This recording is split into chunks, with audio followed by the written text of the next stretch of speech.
Dagы бизде бирдей укукка ээ болуш керек. Ар кимдин дүйнө таанымы ар кандай анын ошого ылайык жашаганга толук укугу бар. Ömke keçirет. Men ушул жерден бир суроо берип алайын. Кийин да улап кетебиз. Эмне үчүн хижапка тыюу салышат? Мен ушул логиканы түшүнбөйм. Хижаптын ичинде граната бар деп ойлойбу.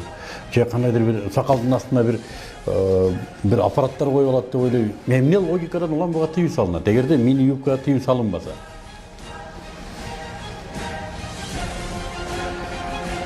Siz алар менен чогуу жүрөсүз дегеним мен, балким мындай бир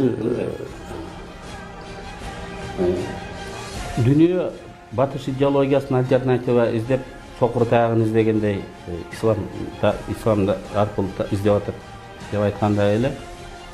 Радикалдуу исламдан чочуган биздин мамлекеттик ишмерлер аны менен кандай күрөшүүнү билбей, анын белгилери менен, сырткы көрүнүштөрү менен мындай күрөшүп атат. Сакал койсом, хижаб кийсе бул радикалдуу ислам депчи. Эки кабат хижаб кийип албайбы? Бир эмес, эки кабат хижаб кийип албайбы?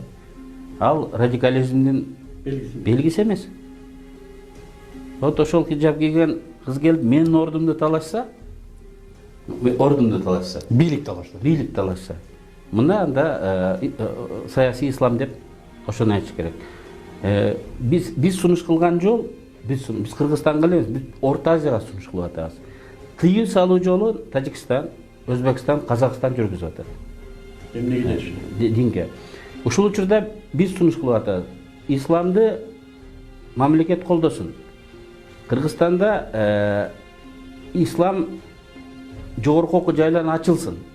Коңшу өлкөлөр исламды кодулап, кысып аткандан пайдаланып, Орто Азиядагы исламдын борборуна Кыргызстанды айландырып алайлык. Ошол даражада калып чыга турган окумуштуулар, алымдар бизде бар.